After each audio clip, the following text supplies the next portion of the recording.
यहाँ पर शनि जो है वो फोर्थ हाउस को देखेंगे, फोर्थ हाउस में बैठकर टेंथ हाउस को देखेंगे, ये आपके कर्म का भाव है। तो कारोबार में आप देख सकते हैं कि इस अवधि के दौरान थोड़ा सा मंदा आ सकता है। आप किसी भी कारोबार से जुड़े हैं, आपका काम थोड़ा सा स्लो हो सकता है। यदि आप नौकरी करते हैं तो वहां पर हो सकता है कि आपको नौकरी में भी काफी स्ट्रगल करना पड़े, चीजें आपके मुताबिक उस तरीके से ना हो जिस तरीके से आप चाहते हैं। वहां पर संघर्ष करना पड़ सकता है, कंपटीशन वहां पर बढ़ सकता है।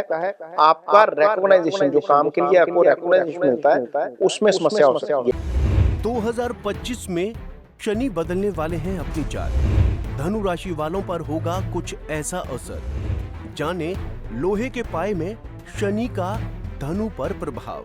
मेरे YouTube पेज एस्ट्रोनेश पर आपका स्वागत है। नमस्कार, मैं हूं नरेश कुमार। सबसे पहले उन दर्शकों का धन्यवाद जिन्होंने पेज को सब्सक्राइब किया है, पेज के वीडियोस को शेयर कर रहे हैं, लाइक कर रहे हैं और कमेंट बॉक्स में हमें अपनी राय भी लगातार भेज रहे हैं। दोस्तों, आज के वीडियो में बात करेंगे शनिदेव की। शनिदेव का गोचर होगा अगले साल 29 मार्च 2025 को शनि मीन राशि में गोचर कर जाएंगे। जैसे ये मीन राशि में गोचर करेंगे, धनु राशि के ऊपर शनि की ढैया शुरू हो जाएगी, क्योंकि यहाँ पर ये गोचर फोर्थ हाउस में होगा और फोर्थ हाउस का शनि का गोचर धनु राशि के जातकों के लिए अच्छा नहीं है। शनि धनु राशि के जातकों के लिए वैसे भी अच्छा फल नहीं करते, क्योंकि ये गुरु की राशि है। गुरु की राशि होने के कारण शनिदेव यहाँ पर दूसरे भाव के स्वामी हो जाते हैं, जो मारक स्थान होता है, और तीसरे भाव के स्वामी हो जाते हैं, जो अशुभ भाव होता है। तीसरा भाव अशुभ इसलिए होता है क्योंकि ये अष्टम भाव का अष्टम होता है, इसलिए यहाँ से संबंधित फल खराब होते हैं। शनि चूंकि अव्वल दर्जे के मारक ग्रह हैं, इसलिए धनु राशि के जातकों के लिए जब जब शनि अंतर्दशा में आते हैं या प्रत्यंतर दशा में आते हैं तो उसका फल अच्छा नहीं होता। अब शनि जब यहाँ पर गोचर करेंगे मीन राशि में तो ढैया शुरू हो जाएगी। ये तो एक ढैया तो चलो शुरू होगी, लेकिन उससे भी ज्यादा प्रॉब्लम वाली बात यह है कि शनि लोहे के पाए में आ जाएंगे।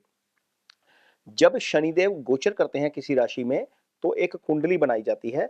उस कुंडली में यदि चंद्रमा किसी राशि के चौथे, आठवें या 12वें भाव में आ जाए तो जो शनिदेव जो है वो शनि का जो पाया जो है वो लोहे का हो जाता है। यानी कि ये जो 29 मार्च 2025 की कुंडली आपके सामने लगी हुई है, यहाँ पर शनि जो है वो चौथे भाव में है।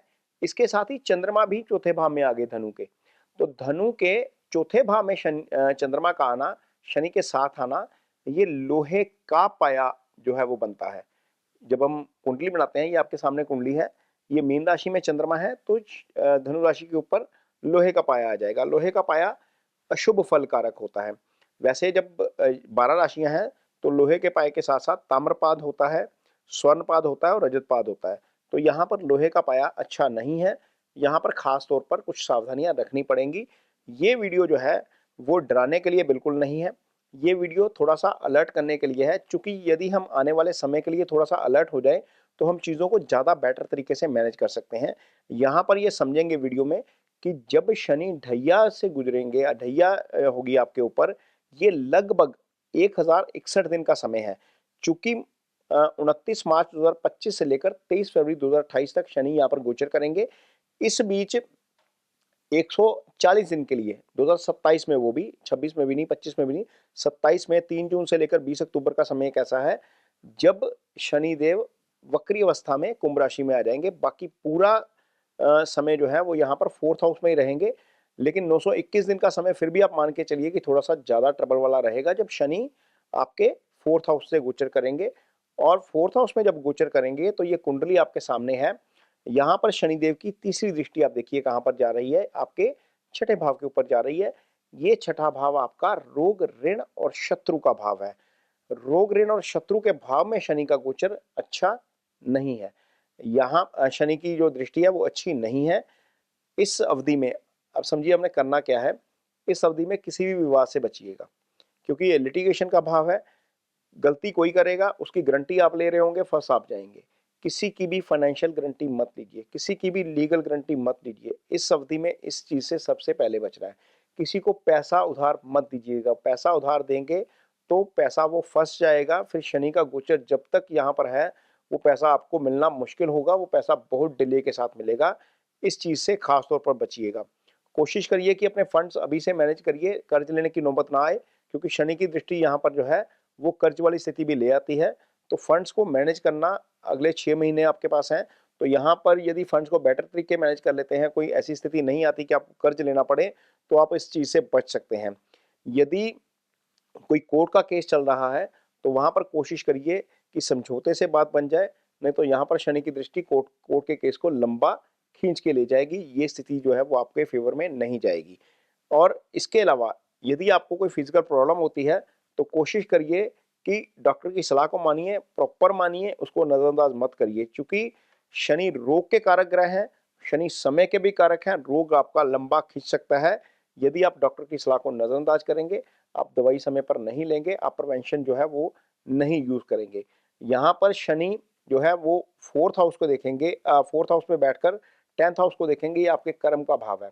तो कारोबार में आप देख सकते हैं कि इस अवधि के दौरान थोड़ा सा मंदा आ सकता है। आप किसी भी कारोबार से जुड़े हैं, आपका काम थोड़ा सा स्लो हो सकता है। यदि आप नौकरी करते हैं तो वहां पर हो सकता है कि आपको नौकरी में भी काफी स्ट्रगल करना पड़े, चीजें आपके मुताबिक उस तरीके से ना हो जिस तरीके से आप चाहते हैं, वहां पर संघर्ष करना पड़ सकता है, कंपटीशन वहां पर बढ़ सकता है। आपका रिकॉग्नाइजेशन, जो काम के लिए आपको रिकॉग्नाइजेशन मिलता है, उसमें समस्या हो सकती है। ये सारी चीजें आपको वर्क फ्रंट के ऊपर, प्रोफेशनल फ्रंट के ऊपर फेस करनी पड़ सकती हैं। और ये चीजें खास तौर पर 2 महीने के लिए ज्यादा होंगी, 29 मार्च से लेकर 29 मई 2025 तक, क्योंकि उस अवधि में राहु और शनि दोनों चौथे भाव में एक साथ में रहेंगे। ये इन चीजों का खास तौर पर ध्यान रखना है। कारोबार में शनि पेशेंस टेस्ट करेंगे आपका, वहां पर थोड़ा सा आपको अपनी एडवांस प्लानिंग के साथ चलना पड़ेगा। ये स्थिति आपके लिए अच्छी नहीं है। लोहे के पाए में शनि आपको खराब रिजल्ट करेंगे, अच्छे रिजल्ट आपको नहीं करेंगे। इसके अलावा शनि की दृष्टि आपकी राशि के ऊपर जाएगी। जब राशि के ऊपर शनि की दृष्टि है, चूंकि ये धनु राशि फायरी साइन है, गुस्सा जल्दी कर जाते हैं, शनि की दृष्टि होने के कारण आपका टेम्परामेंट लूज हो सकता है और आप ओवर रिएक्शन कर सकते हैं। आपको इस चीज से बचना है। ऐसा हो सकता है कि आप इस अवधि में ज्यादा एंथुसिज्म आप में ना हो, उत्साह की कमी आप में हो जाए, आप थोड़ा सा सुस्त फील करें, क्योंकि राशि ही शनि के प्रभाव में है। राशि ही शनि के प्रभाव में नहीं होगी, सिर्फ आपका सप्तम भाव, आपका दशम भाव, ये पूरा केंद्र शनि के प्रभाव में आ जाएगा, क्योंकि इसका केंद्रीय प्रभाव भी होता है। जब हम प्लैनेट की गणना करते हैं, कैलकुलेशन करते हैं ट्रांजिट में, तो उसका केंद्रीय प्रभाव भी रहता है। तो केंद्रीय प्रभाव सप्तम के ऊपर भी रहेगा, आपकी अपनी राशि के ऊपर भी रहेगा। तो पार्टनर के साथ आपका कंफ्लिक्ट हो सकता है, चूंकि आपका टेम्परामेंट हाई होने के कारण आप ओवर रिएक्ट कर सकते हैं कुछ मामलों में। तो कोशिश करिए कि अपने टेम्परामेंट को कंट्रोल रखिए, कोशिश करिए कि अपनी रूटीन को कायम रखिए। शनि डिसिप्लिन मांगते हैं। यदि आप थोड़ा सा डिसिप्लिन हो जाते हैं तो आप इन चीजों से बच सकते हैं। सुस्ती जो है वो थोड़ी सी अच्छी नहीं होती, क्योंकि शनिदेव स्लो है, मंदगामी है, 2.5 साल एक राशि में रहते हैं। तो कोशिश करिए कि थोड़ा सा सुस्ती से बचा जाए, अपने टारगेट को लेकर जो है वो काम किया जाए, तो चीजें थोड़ी सी बेटर दिशा में जा सकती हैं। धनु राशि वैसे ही टारगेट ओरिएंटेड राशि होती है, अपने लक्ष्य को निर्धारित करके चलती है। तो जब ये समय थोड़ा सा टफ आने वाला है, तो उसको उस तरीके से यदि आप प्लान कर जाते हैं चीज़ों को, यदि आपको एडवांस में जानकारी हो जाती है कि किन एरियाज ऑफ लाइफ में आपको डिस्टर्बेंस हो सकती है, जैसे मैं आपको बताया कि कारोबार के मामले में, लीगल मैटर के मामले में, डेट के मामले में, ये चीज़ें थोड़ी सी आपको डिस्टर्ब कर सकती हैं, या आप आपके अपने बिहेवियर के मामले में। यहाँ कोशिश करिए कि इन चीज़ों का खास ध्यान रखें। यदि आपकी कुंडली में शनि की स्थिति खराब है, शनि आपकी कुंडली में राहु केतु एक्सिस में है, शनि मंगल या सूर्य से पीड़ित है, शनि 8वें या 12वें भाव में पड़े हुए हैं, तो आपको शनि की रेमेडीज जरूर करनी चाहिए। जिनके ऊपर शनि की ढैया चल रही है, 7.5 चल रही है, उनको तो रेमेडीज करनी ही चाहिए। अदरवाइज भी जिनकी कुंडली में शनि की स्थिति कमजोर है या अस्त स्थिति में है, उनको शनि का जो मंत्रास है, ओम शन शनिश्चराय नमः का जप करना चाहिए। पीपल के पेड़ को जो है वो पानी दे सकते हैं, ये अच्छी रेमेडी है शनि की। यदि आपके अंडर लेबर काम करती है या आप ऑफिस में सीनियर हैं, आपके अंदर जूनियर काम करते हैं, उनके साथ आपका बिहेवियर जो है वो कॉर्डियल होना चाहिए। उनके ऊपर ज्यादा गुस्सा मत करिए, क्योंकि शनि जो है वो मासिस के कारक ग्रह होते हैं। आप जितना मर्जी डोनेशन कर लीजिए, यदि आपका बिहेवियर आपके अंडर काम करने वाले लोगों के साथ ठीक नहीं है, तो आपके लिए वो अच्छा नहीं होता, शनि उसके अच्छे परिणाम नहीं करते। डोनेशन के रूप में आप काली उड़द की दाल शनिवार शाम के समय दान कर सकते हैं। दान करते वक्त और मंत्रास करते वक्त ओम शन शनिश्चराय नमः का जो जप करना है हमने, इसका जो बीज मंत्र है, ये करते वक्त आप अपना संकल्प जरूर लीजिए। संकल्प में आप अपना नाम बोलेंगे, अपना गोत्र बोलेंगे, अपनी राशि बोलेंगे, और जिस मकसद के लिए आप जो है वो ये रेमेडीज कर रहे हैं, ये उपाय कर रहे हैं, वो बोलेंगे तो उससे डेफिनेटली आपको शनि के जो खराब प्रभाव आते हैं उनसे मुक्ति मिलने में सहायता मिलती है। ये वीडियो आपको कैसा लगा, इस पर कमेंट बॉक्स में अपनी राय जरूर दीजिए। यदि ये वीडियो अच्छा लगे तो उसे शेयर जरूर करिए, पेज को सब्सक्राइब जरूर करिए। इसके साथ ही मुझे दीजिए इजाजत। नमस्कार।